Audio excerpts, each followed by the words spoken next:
Terima kasih jempolnya bosku semua. Takdir Ilahi Primordial Season 99. Kekuatan ilahi Hauiwei melonjak menembus langit dan bumi. Aura suci dan dahsyat mengalir, mengaduk alam kekosongan, dan kekuatan ilahi dari Dao Agung bergetar dan meraung. Setiap langkah yang diambil Ji Wushuang menggema di langit dan bumi. Dia bagaikan anak langit dan bumi, menjulang tinggi di atas segala sesuatu. Dia seperti dewa sejati, mengendalikan segalanya. Kekuatan itu sangat dahsyat. Ledakan. Alam void bergetar, tetapi langkah Ji Wushuang tidak berhenti, sebaliknya, dia terus maju, berjalan menuju Jiang Yunfan. Dengan setiap langkah, kekuatannya semakin bertambah. Dia sepertinya tidak memiliki batasan. Di dalam matanya yang cemerlang, cahaya bulan mengalir dan berkilauan. Seperti galaksi yang dipenuhi cahaya bulan. Menyaksikan kekuatan Ji Wushuang, jubah putih Jiang Yunfan berkibar, dan kekuatan ilahi yang sama dahsyat dan menakutkannya mengalir di sekeliling tubuhnya, dengan irama Dao dan kekuatan aturan yang saling terkait dan berkembang. Jika kekuatan tubuh ilahi Hauiwei milik Lu Wushuang, pada kultivasi tingkat ke-8 alam Kaisar Manusia, menguasai separuh langit, maka kekuatan Kaisar Manusia sempurna milik Jiang Yunfan mengendalikan separuh langit dan bumi lainnya. Tidak perlu mengumpulkan kekuatan, setiap gerakannya sudah berada pada puncaknya. Kekuatan kedua pria itu berbenturan di alam hampa. Jiang Yunfan, yang berada di alam Kaisar Manusia tingkat ketiga, menghadapi tubuh ilahi Hauiwei dari keluarga Ji yang berada di alam Kaisar Manusia tingkat ke-8, tanpa menunjukkan kelemahan sedikitpun. Dalam arti tertentu, Kaisar Manusia sempurna menjadikan Jiang Yunfan sebagai makhluk dengan kualitas sempurna, baik secara internal maupun eksternal. Menyebutnya sebagai tubuh ilahi di alam Kaisar Manusia bukanlah suatu hal yang berlebihan. Oleh karena itu, Jiang Yunfan tidak takut pada Ji Wushuang. Kau punya kekuatan. Ji Wushuang mengerutkan bibir sambil menatap Jiang Yunfan, mampu melukai seorang ahli tingkat 7 alam Kaisar Manusia dengan satu jari. Saat ia berbicara, secerca rasa ingin tahu muncul di mata Lu Wushuang. Sangat jarang seseorang di alam Kaisar Manusia tingkat ketiga memiliki kekuatan tempur yang begitu luar biasa. Jarang terjadi, tetapi bukan hal yang tidak pernah terjadi. Baru saja melintasi 3 alam. Dunia Tian'a tidak kekurangan orang-orang jenius seperti itu. Secara kebetulan, salah satu dari mereka adalah dia, tubuh ilahi keluarga Ji Wushuang. Begitukah? Kata Jiang Yunfan sambil tersenyum tipis, kalau begitu, hari ini, aku akan membiarkanmu benar-benar merasakannya. Setibanya di dunia Tian'a, keluarga Ji meninggalkan kesan yang sangat buruk pada Jiang Yunfan. Dia telah memendam amarah yang tak terkongsi dan tak tahu harus melampiaskannya kemana, dan sekarang seseorang dari keluarga Ji muncul di hadapannya. Dari yang saya dengar, dia juga murid wanita itu. Lalu dia akan melampiaskan amarahnya padanya. Hal itu juga akan menjadi peringatan bagi wanita itu, meskipun dia masih baru di dunia Tian'a, dia bukanlah orang yang bisa dianggap remeh. Ledakan. Di bawah kaki Jiang Yunfan, 3 domain bermekaran. Satu cincin bersarang di dalam cincin lainnya, saling terkait, dan domain meluas, meliputi keduanya. Pada saat itu, tatapan Ji Wushuang sedikit berkedip. Dia sepertinya merasakan aura kekuatan penindas di dalam wilayah Jiang Yunfan. Itu sangat unik. Sangat kuat. Namun, itu belum cukup untuk membuatnya waspada. Itu memang sangat kuat. Jika dilihat dari seluruh wilayah timur, Ji Wushuang adalah salah satu jenius tingkat atas, yang memiliki garis darah Dewa Bulan Murni, dengan kekuatan tempur yang luar biasa. Meskipun kultivasinya di alam Kaisar Manusia tingkat 8 mungkin tidak tampak terlalu kuat. Dengan kata lain, Ji Wushuang, yang berusia 21 tahun ini, berada di puncak alam Kaisar Manusia tingkat ke-8. Kekuatan tempurnya menyaingi alam fenomena surgawi. Di alam atas, terdapat para ahli alam Kaisar Manusia, tetapi mereka semua adalah monster tua. Bahkan ahli alam Kaisar Manusia termuda, Jiang Yunfan, sudah berusia lebih dari 30 tahun. Lebih dari 10 tahun setelah Ji Wushuang. Tentu saja, perbandingan ini tidak terlalu adil, karena Jiang Yunfan baru secara resmi mulai berkultivasi pada usia 10 tahun. Di sisi lain, Ji Wushuang terlahir sebagai seorang jenius dan telah berlatih kultivasi sejak lahir. Jika kita mengabaikan masa-masa sulit Jiang Yunfan selama lebih dari 1 dekade, maka Jiang Yunfan juga memasuki alam Kaisar Manusia di usia 20-an. Dia sama sekali tidak kalah dengan para jenius dari dunia Tian'a. Kalau begitu, mari kita lihat seberapa besar kekuatanmu. Mata Ji Wushuang bersinar terang. Pada saat itu, kekuatan ilahi Hauiwei yang tak terhitung jumlahnya terkondensasi menjadi bilah berbentuk bulan sabit. Seperti bulan yang belum mencapai fase purnama. Pedang berbentuk bulan sabit itu berputar, lalu tiba-tiba melesat keluar, langsung menuju ke arah Jiang Yunfan. Pedang berbentuk bulan sabit ini tampaknya mengandung penyucian bulan, mampu memisahkan segala sesuatu antara langit dan bumi, kekuatannya luar biasa. Demikian pula, di belakang Jiang Yunfan, pedang Qi melonjak. Niat pedang yang mengamuk menembus langit. Dia tidak memegang pedang di tangannya, namun di belakangnya, jutaan sungai pedang telah mengumpul. Seperti galaksi putih murni yang mengalir. Sesaat kemudian, sungai pedang itu menyatu menjadi pedang yang tak tertandingi, dan Jiang Yunfan menunjuk dengan jarinya. Ledakan. Niat pedang menerobos segalanya, meledak keluar. Sungai pedang yang mengerikan bertabrakan dengan pedang sabit yang diterangi cahaya bulan. Pada saat itu, raungan yang mengguncang langit meletus, ketika dua metode serangan yang sangat kuat bertabrakan, dan langit serta bumi dipenuhi dengan kekuatan ilahi. Pedang itu hancur berkeping-keping, dan mata pisau berbentuk bulan sabit juga pecah. Dua kekuatan pamungkas lenyap dalam benturan itu, cahaya bulan tersebar menjadi bintik-bintik cahaya, menghilang ke alam hampa. Sementara itu, sungai pedang Jiang Yunfan berubah menjadi segudang pedang ilahi, menerjang pegunungan. Kemudian, mereka berubah menjadi bintik-bintik cahaya dan binasa. Pertukaran awal mereka berlangsung seimbang. Adegan ini menggugah Ji Wushuang, dan saat dia menatap Jiang Yunfan, ketertarikan di matanya semakin kuat. Kultivasi orang ini sangat kuat, dia adalah lawan yang tangguh. Sejak ia mulai bercocok tanam, ia selalu secara telak menindas lawan-lawannya dan para jenius di generasinya. Meskipun banyak yang mampu menyainginya, mereka semua adalah putra-putra surga, talenta yang tak tertandingi. Dan Jiang Yunfan jelas bukan termasuk di antara mereka.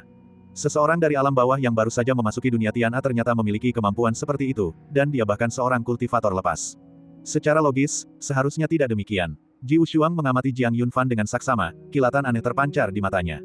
Dia adalah penduduk asli dunia Tian'a, dan dia memiliki pemahaman tentang para jenius yang naik dari alam bawah. Memasuki dunia Tian'a membutuhkan penilaian peringkat. Berdasarkan peringkatnya saat memasuki dunia Tian'a, jika orang ini baru saja tiba, dengan bakatnya, bahkan jika dia bukan peringkat A, dia seharusnya bukan kultivator lepas dengan peringkat rendah. Namun, kenyataannya, dia adalah seorang penggarap lapang. Hal ini membuat segalanya menjadi sedikit menarik. Tiba-tiba, ketertarikannya pada Jiang Yunfan juga meningkat. Lagi. Ji Wushuang tertawa, lalu tubuhnya berubah menjadi seberkas cahaya dan melesat ke arah Jiang Yunfan, melayangkan pukulan yang mengguncang langit dan bumi. Jiang Yunfan tidak menunjukkan rasa takut. Di dalam alam kaisar manusia, dia tak terkalahkan. Selama rilem lawannya masih berada di rilem kaisar manusia, dia memiliki kepercayaan diri yang mutlak. Oleh karena itu, menghadapi serangan Lu Wushuang, Jiang Yunfan juga langsung bergerak, kekuatan tangan tertinggi termanifestasi saat ia mulai berbenturan dengan Lu Wushuang. Yang satu adalah kaisar manusia sempurna, yang lainnya terlahir dengan tubuh ilahi. Keduanya mewakili yang tertinggi. Aura mengerikan yang dilepaskan dalam pertarungan jarak dekat mereka menjadi semakin dahsyat, pertempuran mereka di langit menyebabkan cakrawala berubah warna, lalu merobek alam hampa. Setelah itu, mereka turun ke tanah, menghancurkan gunung-gunung, dan menyebabkan sungai-sungai mendidih, menimbulkan gelombang setinggi ratusan kaki. Gemuruh. Deru itu bergema di langit, memekakkan telinga. Selama percakapan mereka, Lu Wushuang menemukan bahwa semua tekniknya berada di bawah kendali Jiang Yunfan. Tidak peduli bagaimana dia menyerang, Jiang Yunfan akan menetralisirnya. Kemudian, manfaatkan kesempatan itu untuk menyerang. Hal ini membuatnya takjub sekaligus mencegahnya teralihkan perhatiannya. Meskipun Jiang Yunfan berada di alam kaisar manusia tingkat ketiga, kekuatan tempur yang ia tunjukkan jauh melampaui sekadar alam kaisar manusia tingkat ketiga. Karena dia adalah seorang manusia sejati tingkat 8 dari alam kaisar.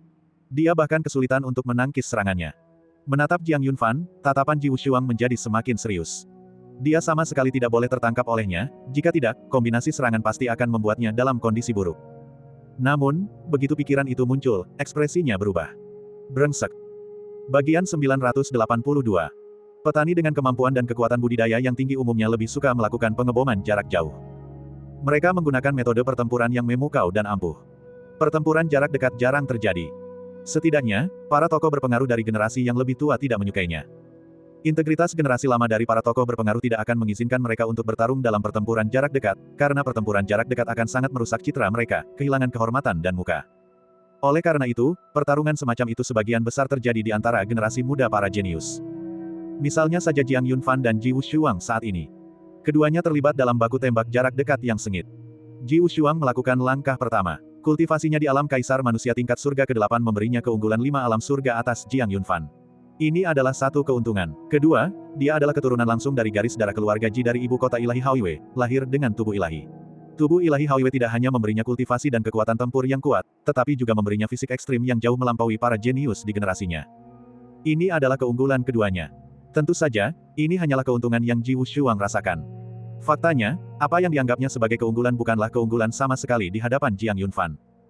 Pertama, meskipun alam Jiang Yunfan memiliki perbedaan yang sangat besar dibandingkan dengan Ji Wushuang, alam kaisar manusianya tidak dapat dibandingkan dengan alam kaisar manusia biasa. Alamnya adalah alam kaisar manusia sempurna. Kata, sempurna, adalah kuncinya. Di bawah pengaruh ganda alam ekstrim dan kaisar manusia sempurna, Jiang Yunfan dianugerahi batas tempur yang melampaui langit. Memungkinkannya untuk melintasi berbagai alam. Tak terkalahkan. Sejauh ini, tanpa munculnya fenomena surgawi, Jiang Yunfan belum bertemu lawan. Ini adalah catatan pertempurannya. Kedua, dia adalah penerus Dewa Naga Taigu, memiliki garis darah Dewa Naga, yang ditempa sejak kecil. Ditambah lagi, ketika dia memasuki alam kaisar manusia, dia menggabungkan 3 metode untuk maju ke alam kaisar manusia, menciptakan fisik sempurna. Dari dalam keluar, daging, tulang, organ dalam, dan bahkan kulitnya semuanya berada pada tingkat sempurna. Keberadaan seperti itu, meskipun bukan wujud ilahi, sama sekali tidak akan lebih lemah daripada wujud ilahi hingga setengahnya. Jiang Yunfan tidak mengetahui tentang fisik ilahi Ji Wushuang. Dan Ji Wushuang juga tidak tahu bahwa Jiang Yunfan adalah kaisar manusia sempurna. Oleh karena itu, keuntungan bersama mereka secara tidak langsung saling meniadakan. Bahkan, ledakan. Dan dalam pertarungan terakhir, Jiang Yunfan, menggunakan kekuatan mata ganda dan tangan tertingginya, langsung menemukan kelemahan dalam serangan Ji Wushuang, lalu dengan cepat menyerang, melepaskan serangkaian combo tanpa ragu-ragu. Meskipun Ji Wushuang waspada terhadap Jiang Yunfan juga menganggap pertempuran ini serius. Tidak melewatkan kesempatan apapun untuk menekan lawannya. Bang bang bang. Pukulan tinju menghantam daging, kekuatan tempur mereka serupa. Begitu terjebak dalam kombinasi pukulan, pada dasarnya tidak ada kesempatan untuk membalas dalam jangka waktu tertentu. Begitu saja, Jiang Yunfan melancarkan combo dengan ganas, dan Ji Wushuang berdarah deras. Sambil menahan pukulan Jiang Yunfan, dia menerobos pegunungan, membuat bebatuan besar beterbangan, deruannya mengguncang langit, dan tanah bergetar. Pemandangan itu mengerikan. Namun, Ji Wushuang pada akhirnya adalah seorang tokoh ilahi dari keluarga Ji. Tidak memiliki kesempatan untuk membalas dendam selama jangka waktu tertentu bukan berarti dia tidak akan pernah memiliki kemampuan untuk membalas dendam. Sebaliknya, kombinasi serangan Jiang Yunfan justru membangkitkan amarah Ji Wushuang. Matanya memancarkan cahaya ilahi Haoiwei, dan cahaya bulan menyelimuti seluruh tubuhnya. Pada saat itu, Jiang Yunfan merasa seolah domainnya tidak efektif melawan Ji Wushuang. Sekarang giliran saya. Ji Wushuang, setelah mendapat kesempatan untuk bernapas, menangkap tinju Jiang Yunfan yang berusaha melanjutkan combo, lalu mengerahkan kekuatan dengan kedua lengannya. Melakukan lemparan langsung dari atas bahu. Di alam hampa, punggung Jiang Yunfan membentur puncak gunung dengan keras. Gemuruh. Kekuatan Ji Wushuang sangat luar biasa dan menakutkan. Dengan lemparan ini, Jiang Yunfan langsung menghantam sebuah gunung setinggi 100 zang dari puncaknya hingga ke dasarnya. Dampak seperti itu, bahkan bagi Jiang Yunfan, seorang kaisar manusia sempurna, agak terlalu berat untuk ditanggung, menyebabkannya jatuh ke dalam keadaan linglung sesaat. Tentu saja, keadaan linglung ini hanya berlangsung selama 1 detik, tetapi 1 detik itu sudah cukup bagi Ji Wushuang untuk bertindak. Pada saat itu, Ji Wushuang, dengan kekuatan tempurnya yang meledak, mengangkat Jiang Yunfan dan membantingnya ke bawah. Ledakan. Kepala Jiang Yunfan membentur tanah dengan keras, dan seketika itu juga, tanah terbelah. Kemudian, Jiang Yunfan dikirim terbang. Keduanya saling bertukar serangan kombinasi. Keduanya mengalami pendarahan hebat. Jiang Yunfan menstabilkan dirinya begitu dia terbang keluar, lalu menatap tajam ke arah Ji Wushuang, yang juga sedang menatap Jiang Yunfan. Dibandingkan dengan Jiang Yunfan, ekspresi di mata Ji Wushuang lebih serius. Karena dia menemukan sesuatu yang sangat mengerikan tentang Jiang Yunfan. Melintasi 5 alam. Pria berambut putih ini sebenarnya mampu bertarung di 5 alam yang berbeda, menandinginya secara setara.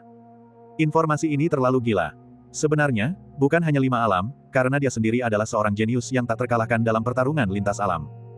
Namun, menghadapi orang ini, yang baru berada di surga ketiga alam kaisar manusia, dia tidak bisa mendapatkan keuntungan apapun dan bahkan terkena serangkaian serangan kritis terlebih dahulu. Hal ini jelas mengguncang hati Ji Wushuang. Benarkah orang seperti itu adalah seseorang yang baru saja memasuki alam surgawi dari alam bawah? Mungkinkah alam bawah benar-benar menghasilkan seseorang dengan metode yang begitu ampuh dan melampaui batas surga? Jika Jiang Yunfan tidak mengatakan apapun, dia mungkin bahkan mengira bahwa orang di depannya adalah keturunan langsung dari sekte terkemuka atau keluarga bangsawan di alam surgawi. Tentu saja, Ji Wushuang tidak mempercayai perkataan Jiang Yunfan sekarang, karena saudara perempuannya telah mengatakan untuk tidak mempercayai apapun yang dia katakan. Namun, Ji Wushuang juga memiliki penilaiannya sendiri. Dengan kekuatan tempur seperti itu, dia tidak percaya Jiang Yunfan baru saja memasuki alam surgawi. Omong kosong. Siapa sebenarnya kau? Menatap Jiang Yunfan, Ji Wushuang berbicara dengan suara berat, dendam apa yang kau miliki terhadap adikku? Mendengar itu, mata Jiang Yunfan berkedip. Sambil menatap Ji Wushuang, Jiang Yunfan berkata pelan, kakakmu tidak memberitahumu apapun. Tidak. Kakakku hanya menyuruhku untuk menurunkanmu dan tidak mempercayai apapun yang kau katakan. Mendengar itu, Jiang Yunfan tersenyum tipis, dan hendak mengatakan yang sebenarnya kepada pria yang terobsesi dengan adik perempuannya di hadapannya, tetapi setelah berpikir sejenak, dia tetap tidak berbicara. Bukan berarti Jiang Yunfan takut padanya. Namun pada akhirnya, ini menyangkut kesucian dan reputasi seorang wanita. Aku dan adikmu tidak saling kenal. Hanya saja, saat aku diteleportasi melalui gerbang alam hampa setibanya di alam surgawi, terjadi kecelakaan yang menyebabkan kesalahpahaman. Aku sudah berulang kali menjelaskan dan meminta maaf, tetapi adikmu terlalu berpikiran sempit dan bahkan mengeluarkan perintah pembunuhan terhadapku secara langsung. Mengenai hal ini, Jiang Yunfan tersenyum dan berkata, aku tidak menyangka murid-murid bangsawan alam surgawi begitu berpikiran sempit. Saudari saya berhati baik dan tidak akan pernah memfitnah siapapun. Ji Wushuang berkata, kau pasti telah melakukan sesuatu yang membuat surga dan manusia marah, kalau tidak, adikku tidak akan pernah menargetkanmu seperti ini. Hari ini, apapun yang kau katakan, itu tidak ada gunanya. Aku akan membawamu kembali untuk menemui adikku. Mendengar itu, Jiang Yunfan menatap pria keras kepala itu, matanya bersinar dengan cahaya yang jernih. Nak, jangan memaksaku untuk membunuhmu. Dia menunjuk ke arah Ji Wushuang, suaranya dingin. Bunuh aku. Kamu tidak memiliki kemampuan itu. Setelah mengatakan itu, Ji Wushuang sekali lagi menyerang Jiang Yunfan, tetapi bukan pertarungan jarak dekat. Pertempuran sebelumnya menunjukkan bahwa pertarungan jarak dekat tidak memberikan keuntungan apapun. Dia akan bertindak serius. Bas-bas. Di belakang Jiang Yunfan, sebuah bunga mandala bermekaran. Di sekeliling bunga mandala, 8 titik berpilin muncul di alam hampa. Kedelapan titik ini mengelilingi bunga mandala, dan tiba-tiba, 8 lapisan cahaya menyambar, melesat keluar dan menerangi seluruh langit. Mandala cahaya ilahi. Di seberangnya, pupil matanya menyempit saat ia merasakan aura kehancuran yang luar biasa. Bagian 983. Cahaya ilahi mandala adalah kemampuan ilahi yang sangat merusak. Itu adalah kemampuan ilahi yang direbut Jiang Yunfan dari Di Yi di medan perang kuno yang kacau. Pada saat itu, karena bukan merupakan warisan langsung dari Jiang Yunfan, ia hanya memperoleh sebuah fragmen. Namun, setelah evolusi berkelanjutan melalui teknik visualisasi Taiksu, Jiang Yunfan menyelesaikan dan mengembangkannya. Saat ini, kemampuan ini merupakan salah satu kemampuan ilahi ofensif terkuat milik Jiang Yunfan. Dan sekarang, berhadapan dengan Ji Wushuang, Jiang Yunfan melepaskannya tanpa ragu-ragu. Karena orang ini terlalu kuat. Jika dia tidak segera menekannya, keadaan bisa berubah. Selain itu, Jiang Yunfan saat ini sedang diburu oleh seluruh wilayah timur. Selain Ji Wushuang, ada banyak orang lain yang menunggu untuk menangkapnya dan membawanya ke keluarga Ji di ibu kota suci Haoyue untuk mengklaim hadiah. Jadi, Jiang Yunfan tidak lagi ingin terlibat. Dia menginginkan pertarungan yang cepat. Bas-bas. Cahaya ilahi mandala bermekaran. Di bawah 8 pancaran penghancur, alam hampa terbelah sejauh 100 sang, langit berubah warna, dan angin serta awan bergejolak. Itu menakutkan seperti dewa yang turun dari langit. Sinar cahaya menembus segalanya, langsung menuju ke Ji Wushuang. Jika mereka menyentuh tubuhnya, apapun bentuk fisiknya, tubuh itu akan terkikis dan terluka parah oleh niat destruktif yang ada di dalamnya. Fisik Ji Wushuang sangat kuat, tidak lebih lemah dari fisiknya sendiri. Karena itu, Jiang Yunfan ingin menembus tubuhnya. Lalu, tekan dia. Di sisi seberang, melihat 8 pancaran penghancur yang mengarah kepadanya, ekspresi Ji Wushuang tiba-tiba menjadi serius. Dia bisa merasakan aura berbahaya mengelilinginya. Kemampuan ilahi itu sangat kuat. Bahkan tubuh ilahi Haoyue miliknya pun tak berani menghadapinya secara langsung. Dia tidak percaya diri. Sungguh kemampuan ilahi yang dahsyat. Gumam Ji Wushuang. Kekuatan cahaya ilahi mandala ini termasuk dalam kemampuan ilahi ofensif tingkat atas dari para jenius yang pernah ia lawan. Bahkan bisa masuk dalam peringkat 10 besar. Jiang Yunfan serius, dan dia pun sama seriusnya. Pada saat itu, cahaya ilahi Haoyue di tubuhnya mekar hingga puncaknya, bersinar seterang langit dan bumi. Saat mempesona, kekuatan ilahi yang tak terbatas dilepaskan. Tubuh Ji Wushuang melayang di udara, menunggangi pancaran cahaya bulan, seperti dewa bulan yang turun ke dunia fana. Dia mengendalikan seluruh kekuatan ilahi antara langit dan bumi. Ledakan. Dengan suara dentuman keras, kekuatan domain yang berputar di bawah kaki Ji Wushuang langsung terputus oleh cahaya bulan, sehingga tidak mampu memberdayakannya. Pada saat itu, dia membebaskan diri dari penindasan kekuatan Dewa Naga, melampaui dunia. Pada saat yang sama, sebuah roda cahaya yang diukir dengan rune ilahi kuno terkondensasi di alam hampa. 1, 2, 3. Tak lama kemudian, muncullah total 10 roda ilahi bercahaya bulan yang berisi rune ilahi. Membunuh. Ji Wushuang mengeluarkan teriakan dingin, dan seketika 10 roda ilahi meluncur keluar, berbenturan dengan cahaya ilahi mandala milik Jiang Yunfan. Dia adalah keturunan langsung dari keluarga Ji di ibu kota suci Haoyue. Sebagai jenius teratas di wilayah timur, meskipun Jiang Yunfan dapat mewarisi kemampuan ilahi dari para ahli kuno dari alam yang lebih rendah, dunia Tian'a juga memiliki peninggalan yang ditinggalkan oleh para ahli kuno. Kemampuan ilahi ini adalah teknik yang berasal dari kemampuan ilahi seorang pakar kuno yang dikombinasikan dengan tubuh ilahi Haoyue. Tebasan Dewa Bulan. Gemuruh. Suara gemuruh dahsyat meletus antara langit dan bumi, memengaruhi area sejauh 1000 mil. Pertempuran para ahli alam kaisar manusia sangat dahsyat. Kekuatan ilahi yang dahsyat terus menyebar. Deretan pegunungan yang membentang di mana keduanya berada saat itu telah menjadi reruntuhan. Pertempuran ini belum berakhir, tetapi ribuan mil pegunungan dan sungai telah runtuh. Setelah cahaya itu menghilang, melihat Ji Wushuang tidak terluka, mata Jiang Yunfan menunjukkan ekspresi serius.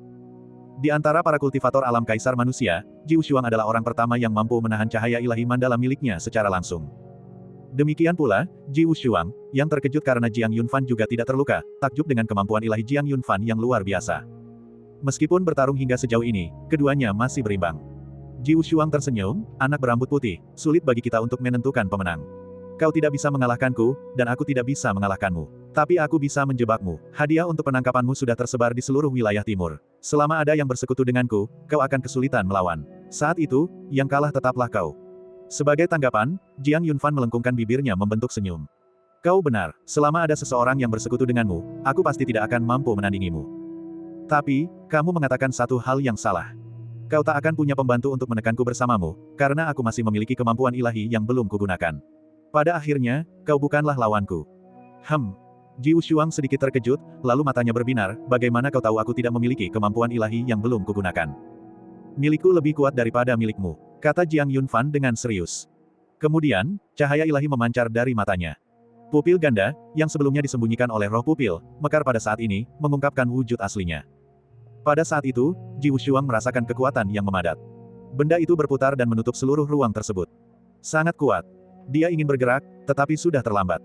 Karena ia mendapati bahwa semua kultivasi di sekitarnya ditekan oleh kekuatan misterius dan dahsyat, sehingga mustahil untuk dimobilisasi.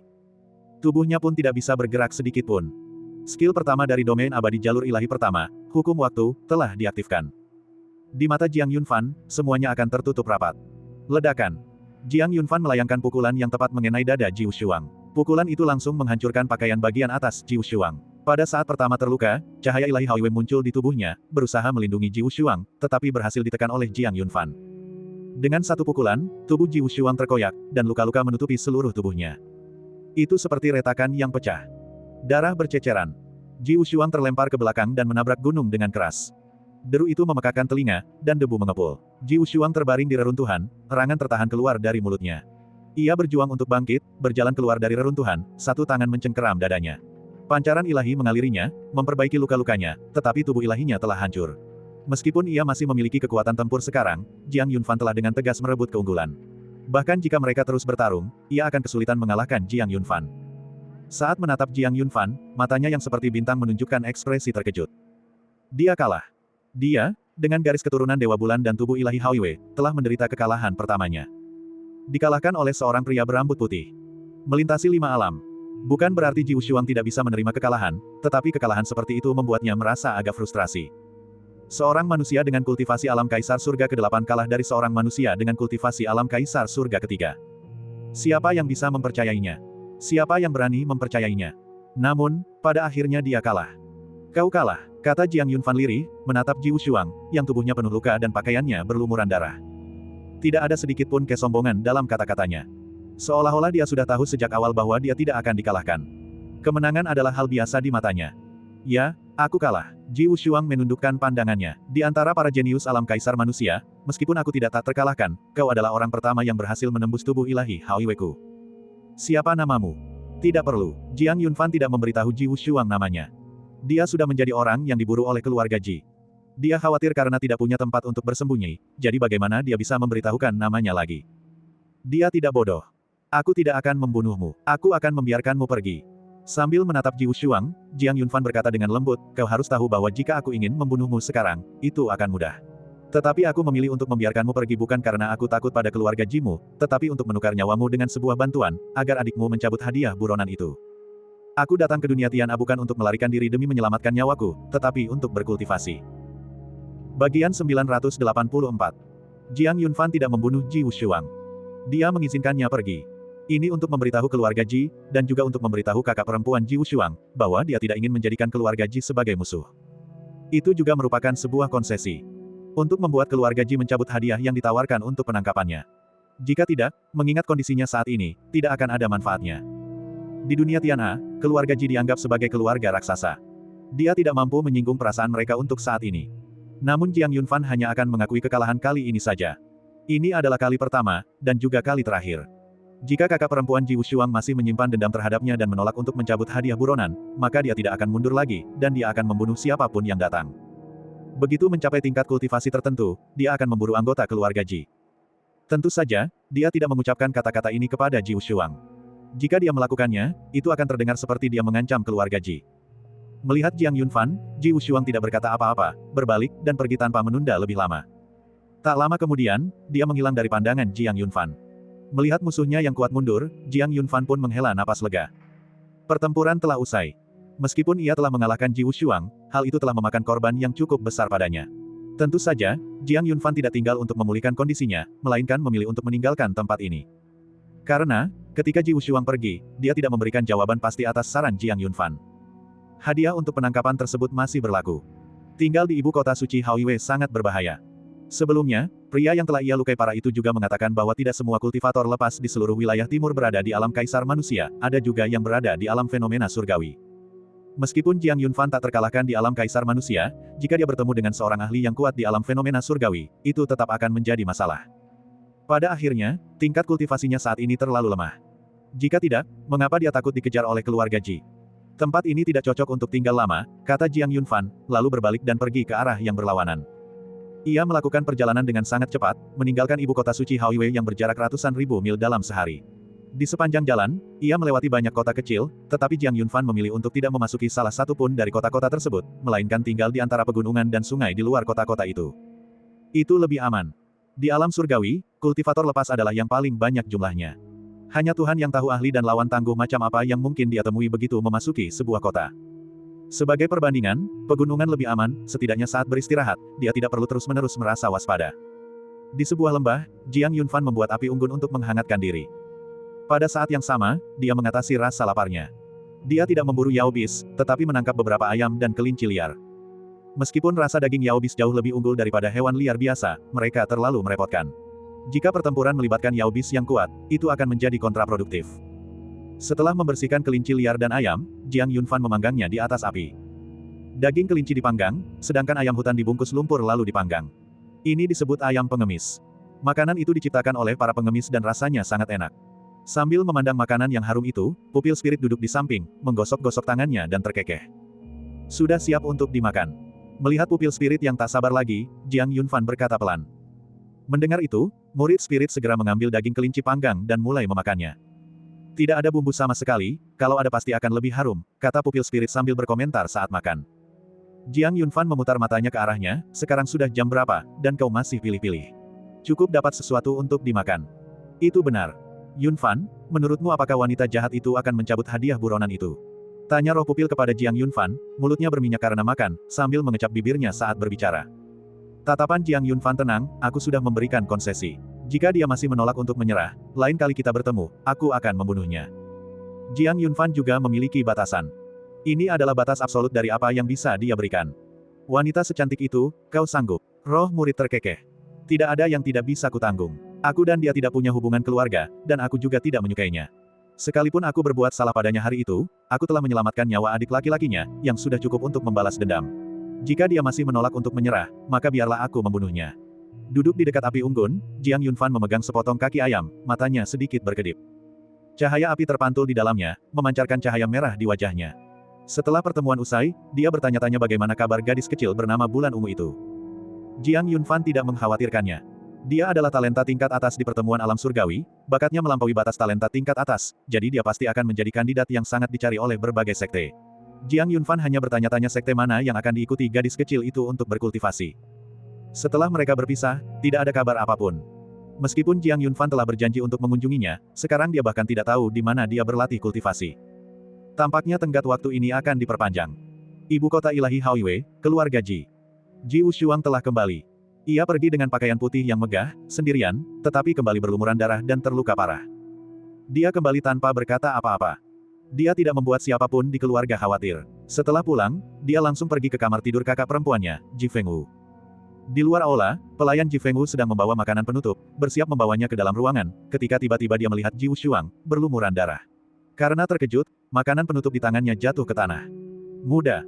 Pelayan muda itu hendak berteriak ketika Ji Wushuang bergegas maju dan menutup mulutnya. Jangan berteriak. Aku tidak ingin siapapun di keluarga tahu. Setelah berbicara, dia menarik pelayan itu ke kamar tidur Ji Fengwu. Di dalam aula, Ji Fengwu menoleh karena mengira itu pelayan yang kembali membawa makanan penutup. Saat dia berdiri, matanya yang indah melebar, dipenuhi dengan keterkejutan. Wushuang, bagaimana kamu bisa terluka separah ini? Ji Fengwu berlari menghampiri Ji Wushuang. Adik laki-lakinya adalah seorang jenius, di matanya, dia tidak pernah terkalahkan. Dia berbagi tubuh ilahi Haoiwei dengannya, dan tidak ada seorang pun yang mampu menembus fisiknya. Namun hari ini, Ji Wushuang berlumuran darah, kulitnya pecah-pecah, tampak sangat tragis. Ji Fengwu kaget. Siapa itu? Secercah cahaya dingin berkedip di matanya, menyimpan amarah yang jernih dan membekukan. Saudari, aku bertemu dengannya. Menatap Ji Fengwu, Ji Wushuang terdiam sejenak, lalu mengangkat kepalanya dan berkata pelan. Dia. Mendengar dia, tatapan Ji Fengwu membeku. Kemudian, bayangan pria berjubah putih yang dia temui di pemandian air panas hari itu muncul kembali di benaknya. Aku dan dia bertemu di luar ibu kota suci Haoiwei. Awalnya aku berniat menangkapnya dan membawanya kembali. Saat berbicara, suara Ji Wushuang terdengar sedikit putus asa. Pertempuran ini tampaknya memberikan dampak yang mendalam padanya. Memang, sepanjang perjalanan kultivasinya, meskipun dia pernah dikalahkan, kekalahan itu hanya dengan selisih yang kecil. Namun pertempuran ini berbeda. Itu adalah kekalahan telak. Dia telah mengalami kekalahan telak pertamanya dalam hidup. Dan itu dilakukan oleh seseorang yang 5 alam surga lebih lemah darinya. Kondisi pikirannya sedang kacau. Aku kalah. Dia berhasil menembus tubuh ilahi Haoiwei-ku. Jika dia tidak menunjukkan belas kasihan, aku khawatir aku sudah dibunuh olehnya. Mendengar kata-kata Ji Wushuang, seluruh kamar tidur menjadi hening. Ji Fengwu dan pelayan kecil itu sama-sama terkejut. Siapakah orang yang bisa melukai Tuan Muda Wushuang ini? Bagaimana ini bisa terjadi? Mata Ji Fengwu juga menunjukkan sedikit emosi. Sebelum dia sempat berbicara, Ji Wushuang melanjutkan, Saudari, dia telah menyelamatkan nyawaku. Mohon cabut hadiah buronannya. Bagian 985. Ji Wushuang terluka parah, dan kata-katanya saat kembali ke rumah mengejutkan Ji Fengwu. Adik laki-lakinya sebenarnya kalah. Kalah di tangan orang tak tahu malu itu. Ji Fengwu tidak ingin mempercayainya. Namun, melihat luka-luka Ji Wushuang, dia tidak punya pilihan selain percaya. Kakaknya tidak akan berbohong padanya. Cedera yang dialaminya juga tidak bisa dipalsukan. Pada saat ini, meskipun hati Ji Fengwu dipenuhi rasa enggan dan terkejut, dia bukanlah seseorang yang tidak memahami urusan manusia. Berdasarkan perintah pembunuhan yang diberikannya, dia bisa saja mengeksekusi Ji Wushuang di tempat. Tapi dia tidak melakukannya. Sebaliknya, dia menyelamatkan nyawa saudara laki-lakinya. Ini adalah sebuah konsesi. Jika dia tetap menolak untuk mengakhiri masalah ini, itu akan membuat keluarga Ji tampak berpikiran sempit. Namun, jika dia mencabut perintah pembunuhan itu, dia merasa agak enggan menelan harga dirinya. Dia bahkan belum menikah, dan seorang pria asing telah melihat tubuhnya, menodai kesuciannya, ini adalah sesuatu yang tidak bisa diterima oleh wanita manapun. Di kamar tidur, melihat Ji Wushuang, Ji Fengwu terdiam. Ekspresi kompleks terlintas di mata indahnya. Tangan gioknya sedikit mengepal. Seolah-olah dia sedang berjuang. Saudari, Ji Wushuang menatap Ji Fengwu dan bertanya dengan lembut, sebenarnya apa dendam antara dia dan kau? Dia memberitahuku. Sudah kubilang apa? Mata Ji Fengwu tiba-tiba berkilat dengan cahaya dingin, dan nadanya terasa dingin. Sangat berbeda dengan dirinya yang biasanya. Di dalam ruangan, Ji Wushuang dan pelayan kecil itu sama-sama terkejut. Gadis kecil itu mundur ke samping, tidak berani mengeluarkan suara. Ji Wushuang terdiam sejenak, lalu berbicara, dia mengatakan ada kesalahpahaman antara dia dan kamu, tetapi dia tidak menyebutkan detailnya. Setelah mendengar itu, rasa dingin di mata Ji Fengwu perlahan menghilang. Aura yang dipancarkannya agak mereda. Dia belum memberitahu saudara laki-lakinya tentang masalah itu. Hal ini sedikit mengurangi rasa jijik di hati Ji Fengwu. Jika dia memberitahu saudara laki-lakinya tentang masalah itu, meskipun itu berarti menyeberangi gunung dan sungai, dia akan menemukan orang tak tahu malu itu, merobek mulutnya, mencungkil matanya, dan mengulitinya hidup-hidup. Kamu tidak perlu mempedulikan apa yang terjadi antara dia dan aku. Setelah itu, Ji Fengwu berbalik dan berkata pelan, besok, aku akan menyuruh seseorang pergi dan mencabut perintah pembunuhan itu. Sebaiknya kamu kembali dan memulihkan diri dari cedera. Ji Wushuang menatap punggung dan kondisi adiknya, jelas merasakan bahwa dia menyembunyikan sesuatu. Sesuatu yang bahkan dia sendiri tidak bisa tahu. Apa mungkin ada hubungan di antara mereka yang bahkan dia, saudara kandungnya sendiri, tidak tahu. Namun, Ji Wushuang tidak bertanya lebih lanjut. Dia berdiri, keluar dari kamar tidur Ji Fengwu, dan kembali ke kamarnya sendiri. Dia memiliki tubuh ilahi Haoiwei. Meskipun ia terluka parah dalam pertempuran ini, originnya tidak rusak. Dengan perlindungan tubuh ilahi dan garis keturunannya, dia akan pulih sepenuhnya dari luka-lukanya dalam waktu 3 hari. Namun, sosok berjubah putih dan berambut putih itu terukir dalam benaknya, tak mungkin terhapus, dan pertempuran ini juga membuatnya menyadari bahwa dia sebenarnya tidak tak tertandingi, ada seseorang yang bakat dan kekuatan tempurnya lebih kuat darinya. Kilatan tajam berkedip di mata Ji Wushuang. Pertempuran itu menyebabkan kondisi mental Ji Wushuang sedikit goyah, tetapi itu hanya goyahan semata. Hal itu tidak menciptakan iblis hati di dalam dirinya. Karena dia sangat memahami prinsip bahwa selalu ada orang yang lebih kuat darimu, dan selalu ada surga yang lebih tinggi. Dia belum pernah melihat siapapun yang benar-benar tak terkalahkan. Benar-benar tak terkalahkan. Oleh karena itu, dia bisa menerima kekalahan. Bahkan, setelah kekalahannya, dia menyadari kekurangannya dan kemudian muncul dengan motivasi yang lebih kuat. Mengolah. Tanamlah dengan tekun. Untuk mencapai batas kemampuannya. Untuk menjadi lebih kuat. Dasar bocah berambut putih, kuharap kita bisa bertemu lagi. Saat mereka bertemu lagi, mereka akan bertarung sekali lagi. Ji Wushuang terkekeh pelan. Sosok Jiang Yunfan terngiang di benaknya, lalu ia melepas pakaiannya, duduk bersila, dan cahaya ilahi Haiwei di tubuhnya menyala, menyelimuti seluruh tubuhnya. Cahaya bulan yang sejuk menyehatkan retakan di tubuhnya, perlahan menyembuhkan luka yang telah ditimbulkan Jiang Yunfan padanya. Di pegunungan yang tidak diketahui di wilayah timur. Setelah meninggalkan ibu kota suci Haiwei, Jiang Yunfan telah melakukan perjalanan melintasi pegunungan. Tentu saja, sesekali dia akan memasuki kota-kota untuk mencari tahu berita. Untuk melihat apakah perintah pembunuhannya telah dicabut. Karena perintah pembunuhan ini akan menentukan sikapnya di masa depan terhadap keluarga Ji. 3 hari kemudian, di sebuah kota kecil di wilayah timur, Jiang Yunfan menerima kabar bahwa keluarga Ji dari ibu kota suci Haiwei telah mencabut perintah pembunuhan terhadap dirinya. Mendengar itu, Jiang Yunfan, yang mengenakan jubah putih, menghela napas lega. Semuanya sudah berakhir. Masa pelarian akhirnya berakhir. Nyaman. Di balik jubah putihnya, Jiang Yunfan terkekeh, akhirnya terbebas dari hari-hari pelarian. Dalam kesadaran ilahinya, roh murid juga tertawa, sambil berkata, anak keluarga Ji itu cukup bijaksana. Jiang Yunfan tidak mengatakan apapun. Meskipun keluarga Ji telah mencabut perintah pembunuhan, Jiang Yunfan tetap tidak merasakan apapun terhadap mereka. Dia tidak merasa berterima kasih. Karena ini adalah sesuatu yang keluarga Ji berutang padanya. Sekarang, karena tidak perlu lagi melarikan diri, dan masalah yang merepotkan telah hilang, Jiang Yunfan dapat lebih leluasa menjelajahi dunia Tian'a dan berkultivasi dengan lebih efektif. Ayo kita makan enak. Jiang Yunfan berbalik dan langsung menuju ke sebuah restoran. Setelah mendengar tentang makanan, pupil spirit tentu saja tidak keberatan. Di restoran, Jiang Yunfan melepaskan tudung jubah putihnya yang menutupi wajahnya, dan roh pupil muncul, makan dan minum bersama Jiang Yunfan. Xiao Fan, apa yang akan kamu lakukan sekarang? Pupil spirit menggerogoti kaki ayam, matanya menatap Jiang Yunfan. Mereka baru saja tiba di dunia Tian'a. Sebelum mereka sempat merencanakan apapun, mereka menjadi sasaran perintah pembunuhan dari keluarga Ji. Sekarang mereka akhirnya memiliki waktu untuk bernapas dan dapat merencanakan masa depan dengan baik. Mendengar itu, cangkir anggur Jiang Yunfan berhenti sejenak, dan matanya berpikir. Sebenarnya, dia sudah merencanakan jalan masa depannya. Sejak saat ia memilih untuk menjadi kultivator lepas di dunia Tian'a, ia sudah memikirkannya matang-matang. Jalan seorang kultivator bebas tidak selalu buruk, kata Jiang Yunfan pelan, menjelaskan rencananya kepada roh murid, sejak aku mulai berkultivasi, sekte tanpa batas, sekte 3 orang suci, sekte Senfu, sekte suci Qiankun, akademi suci iblis, dan sebagainya, semuanya berkultivasi dengan mengandalkan kekuatan sekte. Meskipun pertumbuhannya cepat dan ada guru yang membimbing, pembatasannya terlalu besar, sehingga menyulitkan.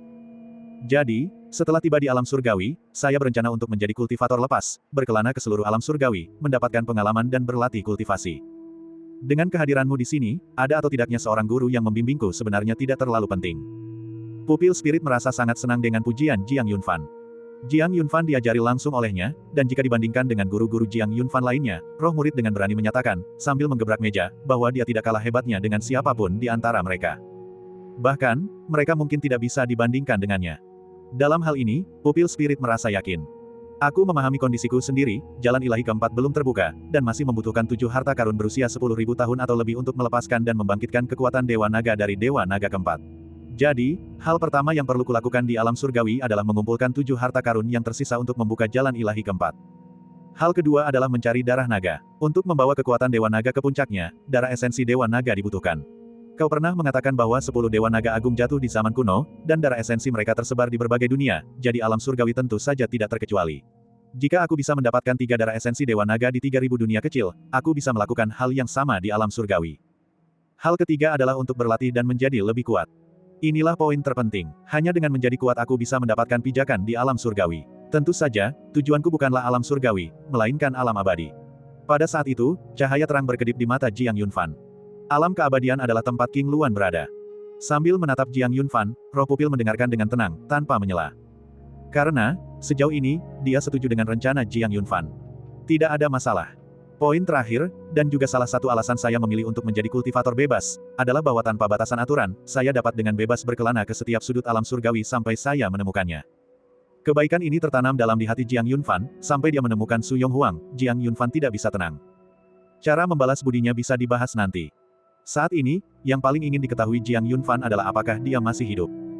Selama dia masih hidup, dia pasti tidak akan menyerah. Bagian 986.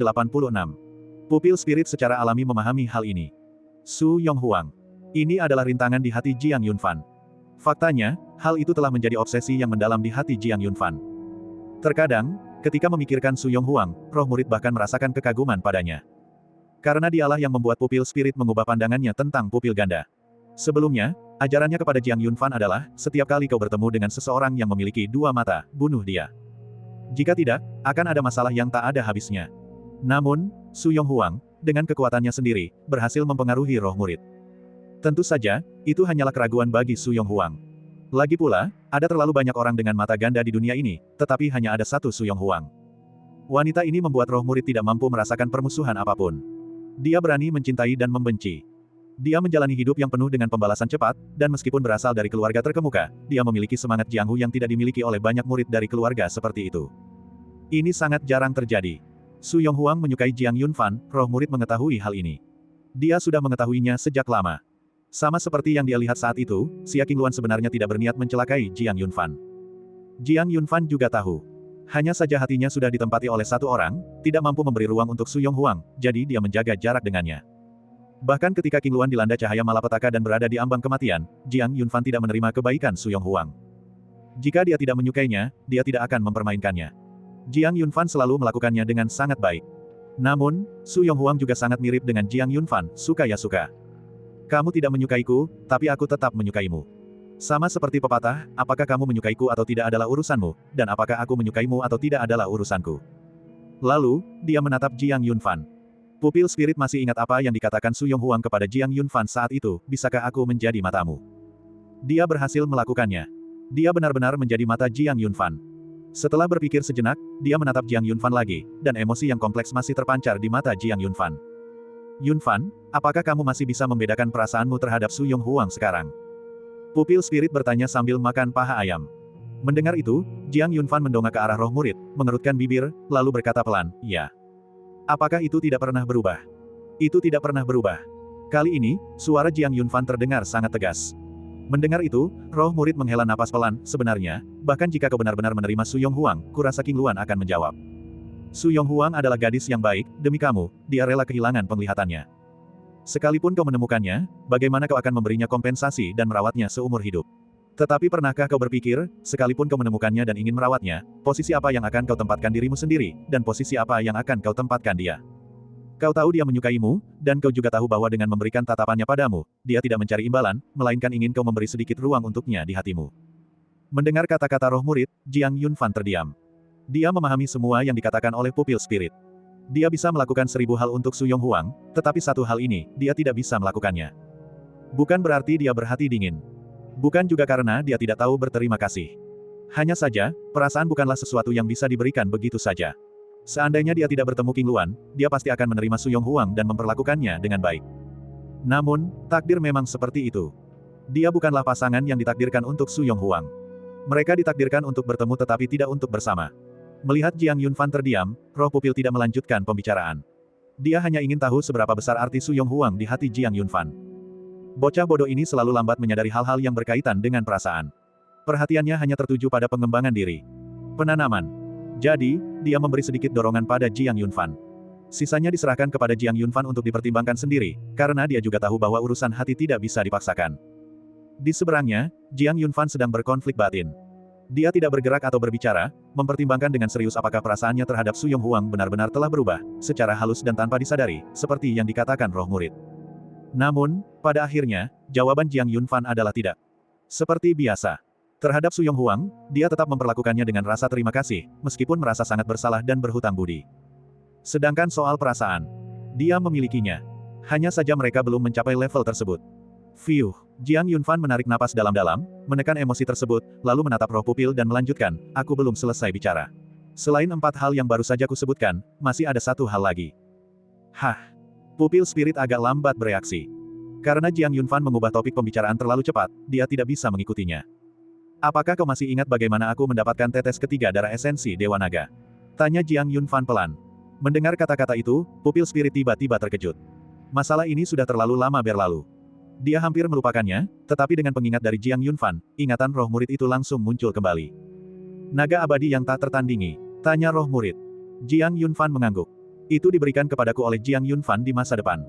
Aku selalu mengingat hal ini, tapi aku tidak pernah mengerti mengapa akan ada, aku, di masa depan. Mengapa dia tahu bahwa aku akan bertemu dengan pohon suci senior itu? Mengapa dia mengatakan akan menungguku di masa depan? Semua ini adalah misteri, misteri yang saat ini belum bisa kupecahkan. Bahkan, mungkin aku tidak akan menemukan jawabannya di dunia Tian A atau bahkan alam surgawi. Tapi ini akan menjadi kekuatan tak terlihat, selama misteri ini tetap tak terpecahkan selama sehari, ia akan menjadi kekuatan yang mendorongku maju. Jiang Yunfan berbicara perlahan, matanya dipenuhi campuran keseriusan dan kerinduan, aku sangat ingin bertemu dengan diriku di masa depan. Masalah ini memang membingungkan. Namun, hal ini memungkinkan saya untuk mengkonfirmasi satu hal, kata pupil spirit. Apa? Artinya, kamu tidak akan mati. Karena, mengingat dirimu di masa depan mampu menyeberangi sungai waktu dan menghitung jutaan tahun ke depan, dia pasti sudah menjadi semacam eksistensi puncak. Sejauh yang kutahu, bahkan di antara 10 Dewa Naga Agung di zaman kuno, Dewa Naga yang mengendalikan kekuatan waktu tidak dapat menempuh jutaan tahun. Mendengar itu, mata Jiang Yunfan berkedip-kedip berulang kali. Dia terkejut mendengar kata-kata itu. Kurasa dirimu di masa depan pasti sedang merencanakan sesuatu. Dia berani mengatakan akan menunggumu di masa depan, jadi kau pasti tidak akan mati, kau pasti akan bersatu kembali dengannya di masa depan. Sambil mengatakan ini, roh pupil menatap Jiang Yunfan dalam-dalam lagi, namun, pernyataan ini tidak mutlak, jadi jangan mengandalkan kata-kata dirimu di masa depan untuk secara gegabah mencari kematian. Kau sendiri adalah seorang pupil ganda, dengan musuh yang tak terhitung jumlahnya, kau tetap perlu berhati-hati. Jangan khawatir, saya mengerti. Jiang Yunfan mengangguk. Dia tidak akan mempertaruhkan nyawanya untuk hal-hal seperti itu. Terlepas dari apakah dirinya di masa depan benar-benar seorang ahli tingkat puncak, terlepas dari apa yang sedang ia rencanakan, terlepas dari seberapa hebat kemampuan ilahinya, pada akhirnya itu adalah Jiang Yunfan di masa depan, bukan Jiang Yunfan saat ini. Dibandingkan dengan dirinya di masa depan, Jiang Yunfan saat ini masih terlalu lemah. Dia sama sekali tidak bisa melihat semuanya dengan jelas. Sekarang, yang bisa dia lakukan hanyalah berjuang dengan sekuat tenaga untuk mencapai akhir. Untuk melihat masa depan. Dan dia. Bagian 987. Dalam waktu yang dibutuhkan untuk makan, Jiang Yunfan dan roh murid telah secara garis besar merancang rencana kultivasi masa depan mereka di dunia Tiana. Detail yang lebih rinci masih perlu diisi, tetapi arah keseluruhannya tidak bermasalah. Hal ini juga menyelesaikan beberapa masalah yang mereka hadapi saat itu. Langkah mereka selanjutnya kini sudah jelas. Setelah makan dan minum sampai kenyang, mata Jiang Yunfan dan roh pupil sama-sama berbinar penuh harapan.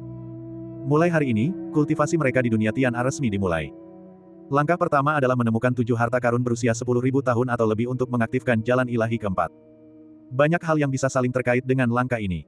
Sebagai contoh, pertanian. Sebagai contoh, secara bersamaan mencari darah esensi Dewa Naga. Jika darah naga ditemukan sebelum ketujuh harta karun terkumpul, maka darah naga akan disimpan, menunggu jalur ilahi keempat diaktifkan untuk langsung melepaskan kekuatan penuhnya, meningkatkan kultivasi dan kekuatan tempur. Demikian pula, sambil mencari cara untuk membuka kekuatan Dewa Naga keempat, mereka juga dapat mencari keberadaan Su Yonghuang. Jiang Yunfan tidak ingin membuang waktu.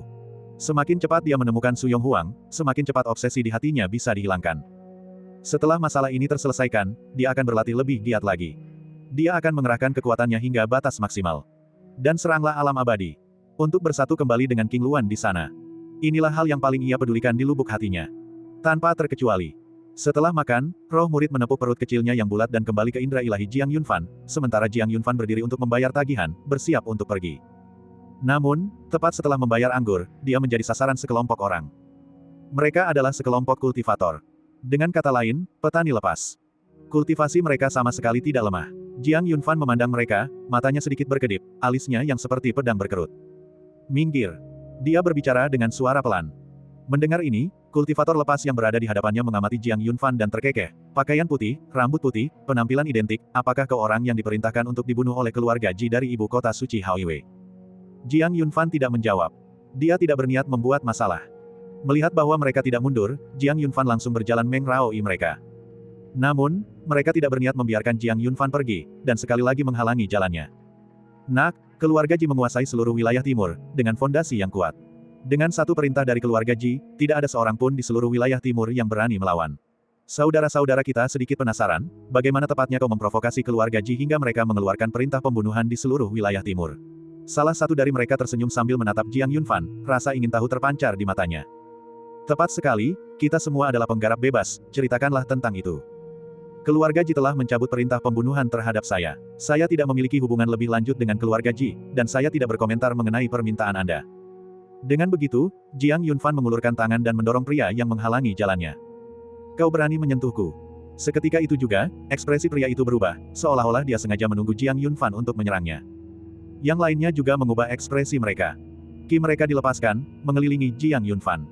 Mereka memang sengaja mencari masalah. Jiang Yunfan mengamati 4 atau 5 orang di dalam lingkaran itu dan membuat keputusan dalam hatinya.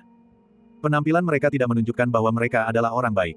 Dilihat dari tindakan mereka terhadapnya hari ini, mereka pasti telah melakukan hal serupa berkali-kali sebelumnya.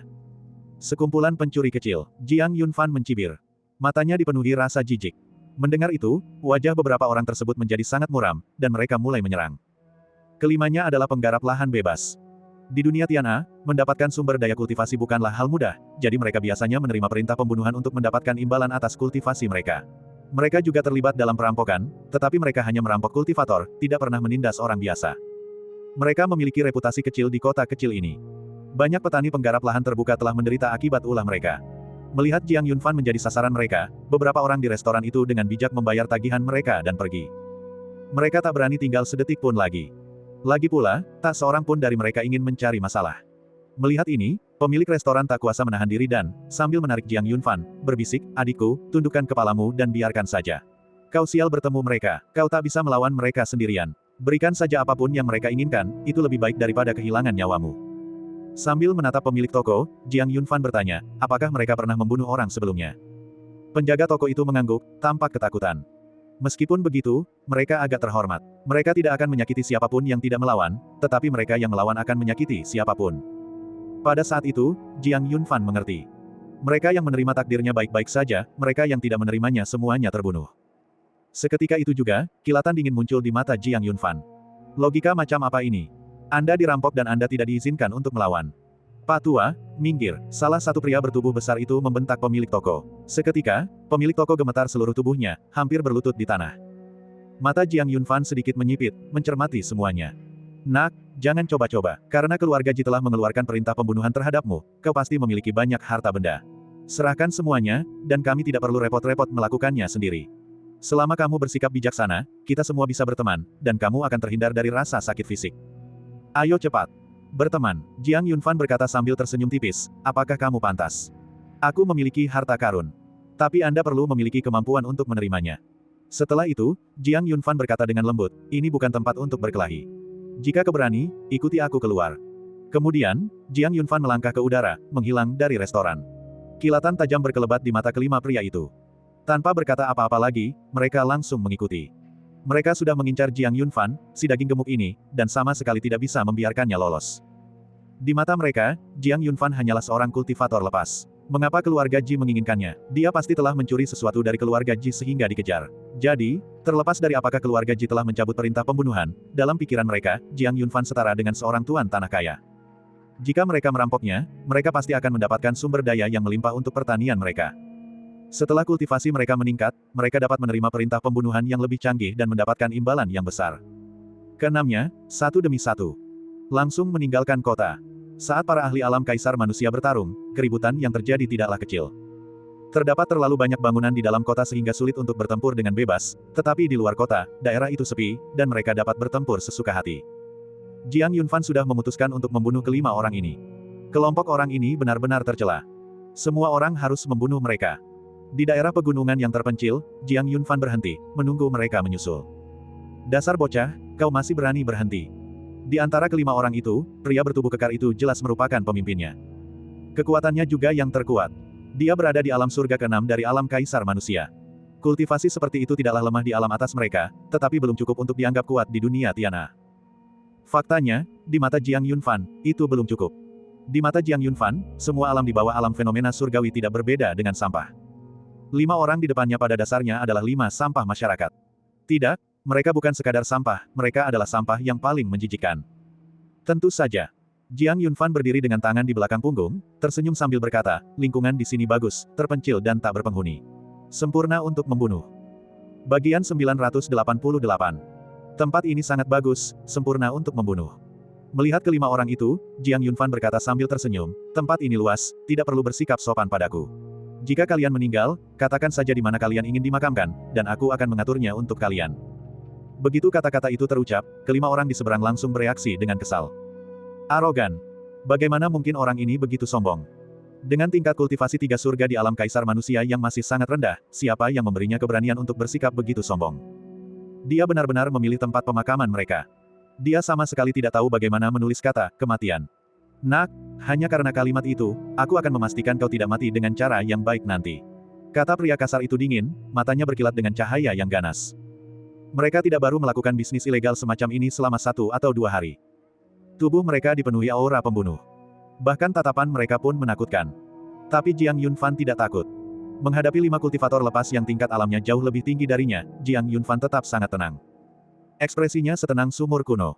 Bahkan kata-kata kasar si pria kasar pun tidak menyebabkan perubahan sedikit pun pada emosi Jiang Yunfan.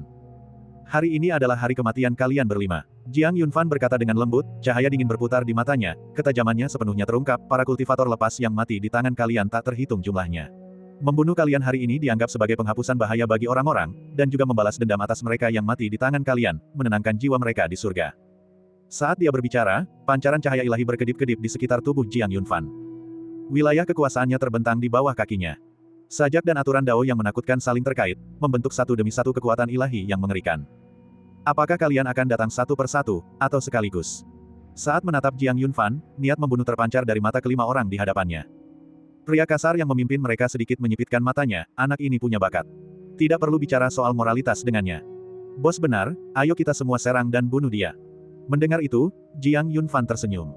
Mereka memang bandit yang kejam. Dia tidak menyangka mereka akan melawannya 1 lawan 1. Yang dia inginkan adalah mengumpulkan dan memusnahkan mereka. Semuanya sekaligus baik-baik saja. Hal itu sangat memudahkannya, dia bisa menyingkirkan mereka semua sekaligus. Ledakan. Rantai ilahi yang terbentuk oleh sajak Dao dan aturan surga turun langsung, seketika mengikat kelima orang itu saat mereka melangkah ke alam tak tertandingi. Jalur pelarian mereka telah ditutup. Jiang Yunfan takut mereka akan melarikan diri. Sekarang, dia merasa tenang. Selama mereka berada di dalam wilayah kekuasaannya, tidak ada jalan menuju surga, tidak ada pintu menuju bumi, mereka tidak bisa lari meskipun mereka menginginkannya. Dan untuk kelompok orang ini, Jiang Yunfan tidak ingin memberi mereka kesempatan. Karena mereka tidak pantas mendapatkannya. Meskipun di dunia yang kejam ini, di mana seni bela diri dipuja, pada dasarnya itu adalah hukum rimba, dan tidak ada yang salah dengan itu, Jiang Yunfan hanya tidak menyukainya. Dia pernah membunuh orang sebelumnya. Namun mereka semua adalah musuhnya.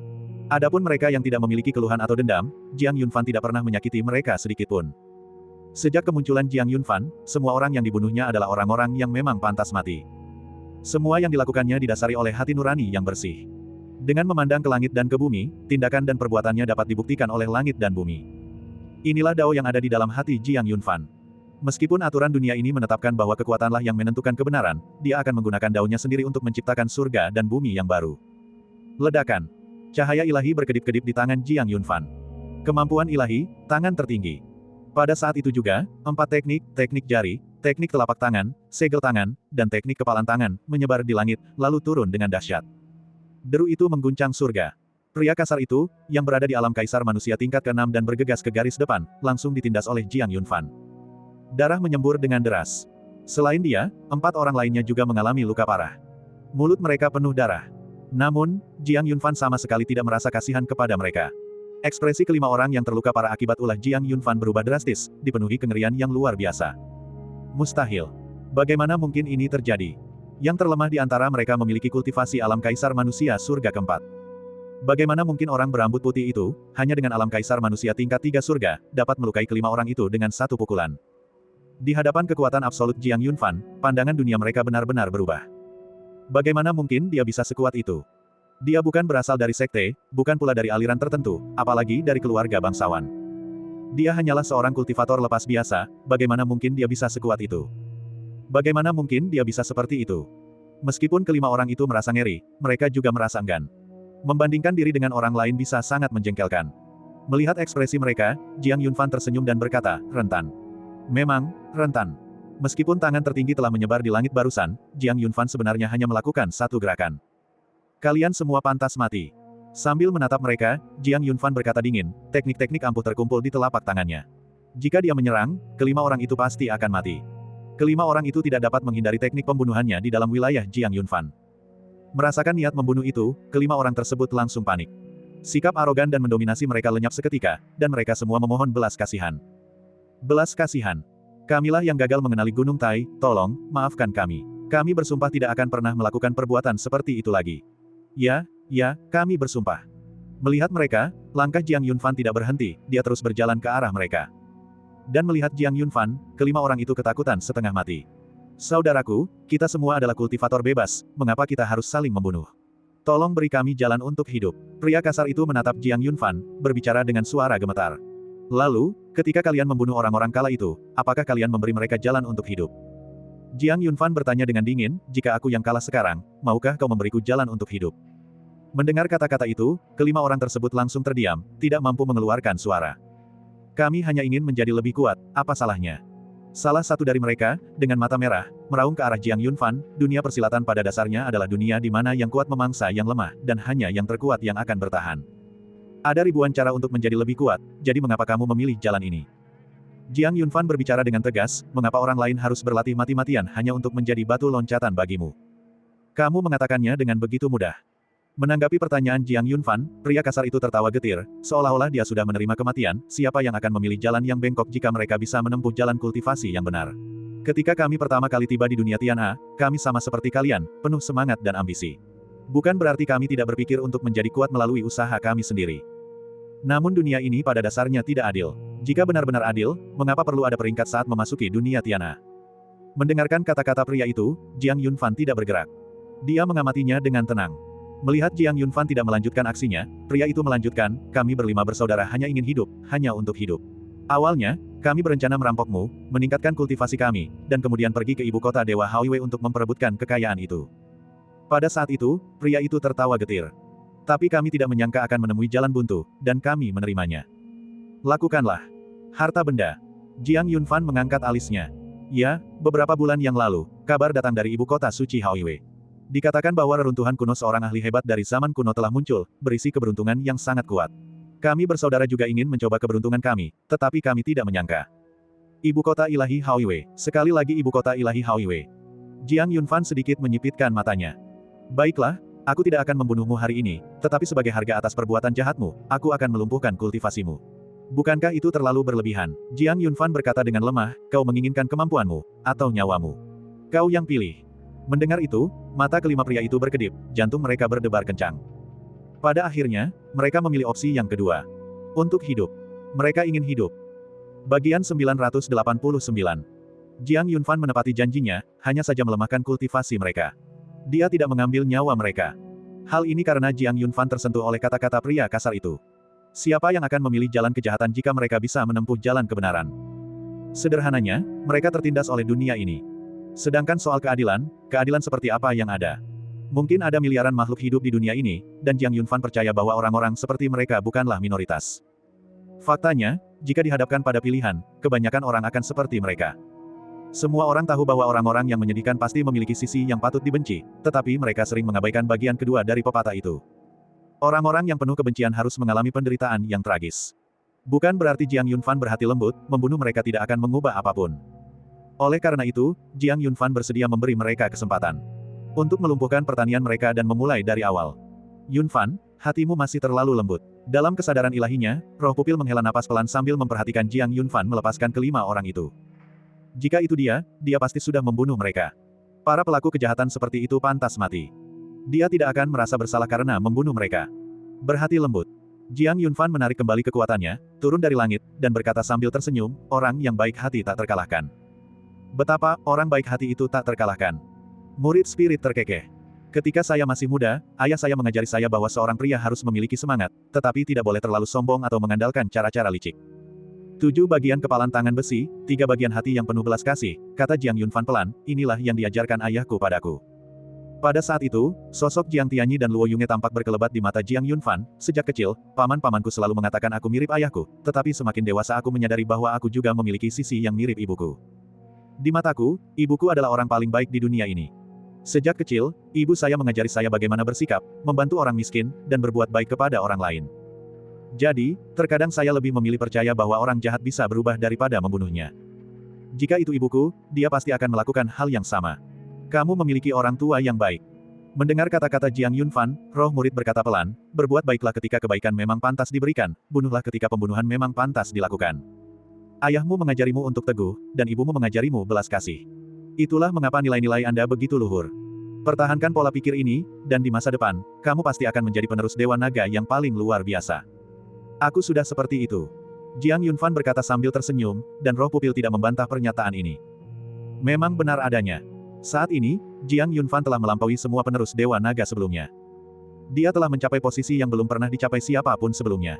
Mungkin beberapa orang pernah melakukannya, tetapi karena ingatannya tidak lengkap, dia tidak dapat mengingatnya. Ngomong-ngomong, kelima orang tadi menyebutkan bahwa reruntuhan kuno peninggalan seorang pakar kuno muncul di ibu kota suci Haoiwei. Apa rencana kalian? Roh pupil muncul dari indera ilahi Jiang Yunfan, menatapnya. Jiang Yunfan tersenyum mendengar ini, tentu saja, aku harus pergi dan melihatnya. Reruntuhan kuno seorang pakar kuno secara alami menyimpan keberuntungan yang tak terbatas, aku akan memperebutkannya jika aku bisa. Bagaimana dengan keluarga Ji?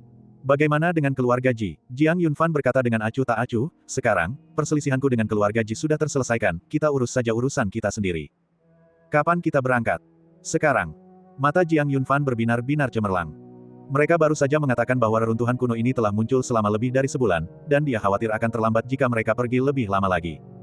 Oleh karena itu, mereka harus segera berangkat. Bagus. Pupil spirit mengangguk sedikit, tanpa keberatan. Sosok mereka berkelebat, menghilang langsung ke pegunungan dan menuju langsung ke ibu kota suci Haoiwei. Sehari kemudian, Jiang Yunfan dan roh murid sekali lagi melangkah ke sekitar ibu kota ilahi Haoiwei. Saat memandang kota yang megah dan suci di hadapan mereka, mata dan hati mereka dipenuhi dengan perasaan yang unik. Saat itu, mereka melarikan diri dengan tergesa-gesa. Sekarang, mereka telah kembali. Kemudian, keduanya memasuki kota.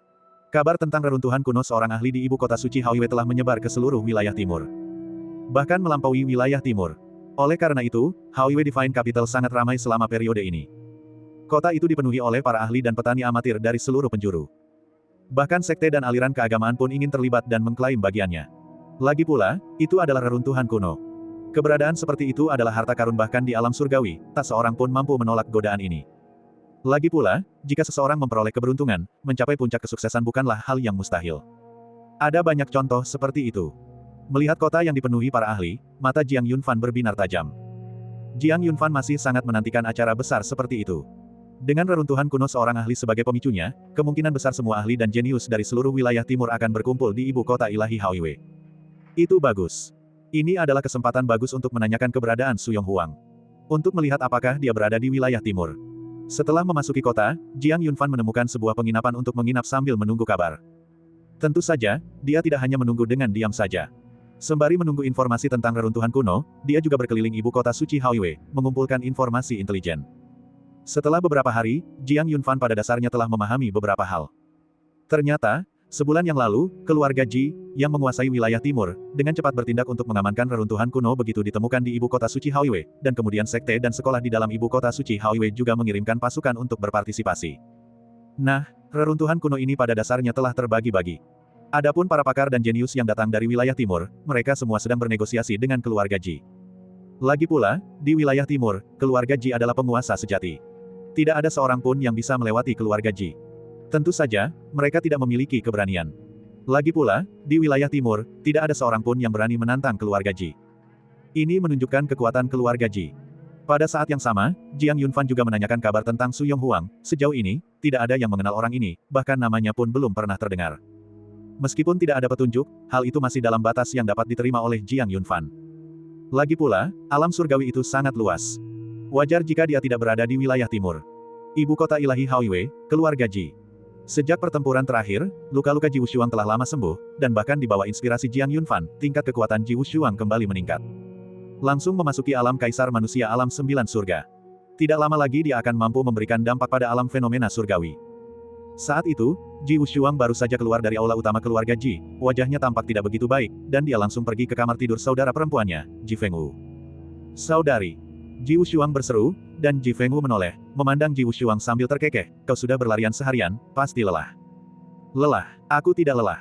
Ji Wushuang duduk di depan meja, menuangkan secangkir teh untuk dirinya sendiri, dan meminumnya dalam sekali teguk. Sekarang seluruh wilayah timur tahu bahwa reruntuhan kuno dari seorang ahli kuno telah muncul di dalam ibu kota suci Haoiwei, dan mereka semua datang, bahkan orang-orang dari luar wilayah timur ingin terlibat dan mengklaim bagiannya. Pada titik ini, mata Ji Wushuang menunjukkan ketidaksabaran, mereka sama sekali tidak menganggap keluarga Ji kami penting.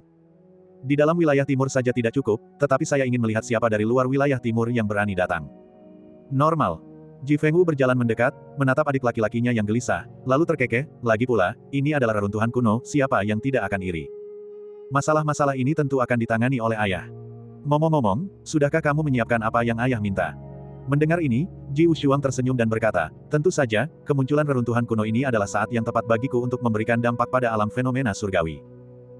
Bagian 990. Di wilayah timur, reruntuhan kuno ibu kota ilahi Haoiwe muncul. Meskipun keluarga Ji dan sekte serta aliran di ibu kota suci Haoiwe bersama-sama menyegelnya pada kesempatan pertama, kabar tersebut tetap menyebar ke seluruh wilayah timur. Dan di tempat kelahiran reruntuhan, cahaya samar yang hampir tak terlihat masih bisa terlihat mengalir.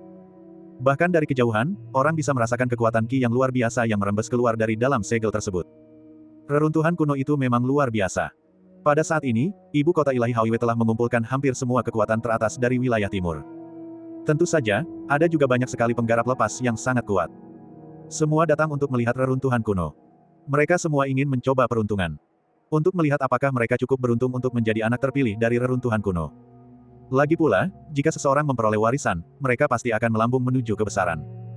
Di antara orang-orang ini, Jiang Yunfan hanya bisa dianggap sebagai salah satu dari mereka. Dia adalah seorang penggarap lapang. Tanpa sekte atau aliran tertentu, seorang manusia merdeka. Meskipun dia tidak memiliki kekuatan untuk diandalkan, tindakannya jauh lebih mudah daripada tindakan murid sekte dan sekolah. Yunfan. Di penginapan, Jiang Yunfan sedang menunggu. Pupil spirit berada di sisinya. Berdiam diri dalam alam ilahi terlalu membosankan, dan lagi pula, Jiang Yunfan selalu siap bertarung di reruntuhan, jadi dia tentu saja harus berada di sisinya, bila perlu, dia juga akan menjadi penolong. Agar Jiang Yunfan tidak harus menghadapi rintangan yang sangat besar sendirian. Inilah yang dipikirkan oleh pupil spirit.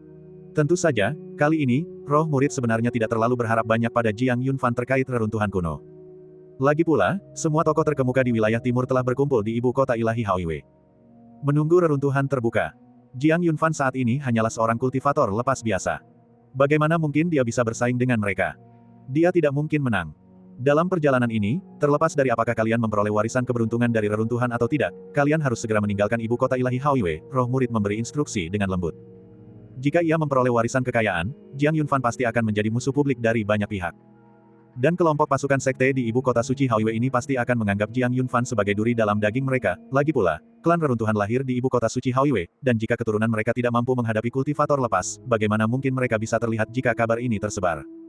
Ini adalah satu poin. Jika dia tidak menang, itu tidak masalah. Karena reruntuhan kuno itu sudah memiliki pemilik, tidak ada gunanya lagi bagi Jiang Yunfan untuk tinggal di sana. Meskipun keluarga Ji telah mencabut perintah pembunuhan tersebut. Namun, jika dia bertemu lagi dengan wanita jahat itu, mungkin tidak mudah untuk menghadapinya. Oleh karena itu, apapun yang terjadi, pulang lebih awal selalu merupakan pilihan yang tepat. Ini adalah poin kedua. Mereka baru saja memasuki dunia Tian'a, tidak memiliki apapun, dan bukan siapa-siapa, bersikap hati-hati selalu tepat. Dan Jiang Yunfan serta roh murid memiliki pemahaman diam-diam, secara alami memahami makna di balik kata-kata roh murid. Namun, secerca kepercayaan diri terpancar dari mata Jiang Yunfan. Sepanjang perjalanannya, dia telah melewati setiap warisan, kekayaan, dan reruntuhan yang ditemuinya. Kali ini pun tidak terkecuali. Tanpa memperoleh keuntungan tertentu, Jiang Yunfan tentu saja tidak akan menyerah. Lagi pula, dia juga perlu meningkatkan kultivasinya sekarang. Hanya dengan cara itulah dia bisa memantapkan posisinya di alam surgawi. Hehe. Mengenai instruksi roh murid, Jiang Yunfan terkekeh, dengan kilatan licik di matanya, jangan khawatir, aku punya banyak keterampilan penyelamatan nyawa, aku sulit mati. Itu benar, pupil spirit sangat setuju. Dalam hal ini, dia masih merasa tenang, meskipun Jiang Yunfan sering mencari kematian, dia selalu berhasil mengubah kemalangan menjadi keberuntungan pada akhirnya. Dalam hal ini, pupil spirit juga agak bingung. Bagaimana mungkin anak ini seberuntung itu? Mungkinkah ini sang terpilih yang legendaris, protagonis Halo? Saat berbagai sekte, aliran, dan keluarga di wilayah timur berkumpul di rumah keluarga Ji, penguasa wilayah timur, untuk membahas reruntuhan kuno, Jiang Yunfan terus keluar untuk menanyakan keberadaan Su Yonghuang. Hanya dalam beberapa hari, Jiang Yunfan pada dasarnya telah menjelajahi separuh ibu kota ilahi Haoiwe. Dia telah mengunjungi setiap tempat yang memungkinkan untuk mencari informasi berita. Terkadang, dia bahkan bertemu dengan murid dari beberapa sekte atau aliran, tetapi dia tidak menemukan apapun. Mereka belum pernah mendengar nama Su Yonghuang. Jiang Yunfan kembali dengan tangan kosong lagi. Yunfan, menurutmu Yonghuang mungkin tahu kau sedang mencarinya, jadi dia sengaja menyembunyikan identitasnya. Roh pupil, di samping Jiang Yunfan, tiba-tiba memiliki ide liar, mengajukan tebakan yang berani. Begitu kata-kata itu terucap, langkah Jiang Yunfan langsung terhenti. Matanya yang seperti bintang bergetar. Menyembunyikan identitasnya, menyembunyikan identitasnya. Kemungkinan ini tidak bisa dikesampingkan, bahkan, dengan kepribadian Su Yonghuang, sangat mungkin dia akan melakukan hal itu. Memikirkan hal ini, tinju Jiang Yunfan tanpa sadar mengepal. Kertas dengan potret Su Yonghuang di tangannya juga kusut. Meskipun dia bisa mengganti namanya, penampilannya pada akhirnya tidak bisa diubah. Jiang Yunfan berkata pelan, aku masih punya kesempatan untuk menemukannya. Setelah seharian berkeliling, Jiang Yunfan kembali ke penginapan, makan makanan sederhana, lalu membawa roh murid kembali ke kamar mereka.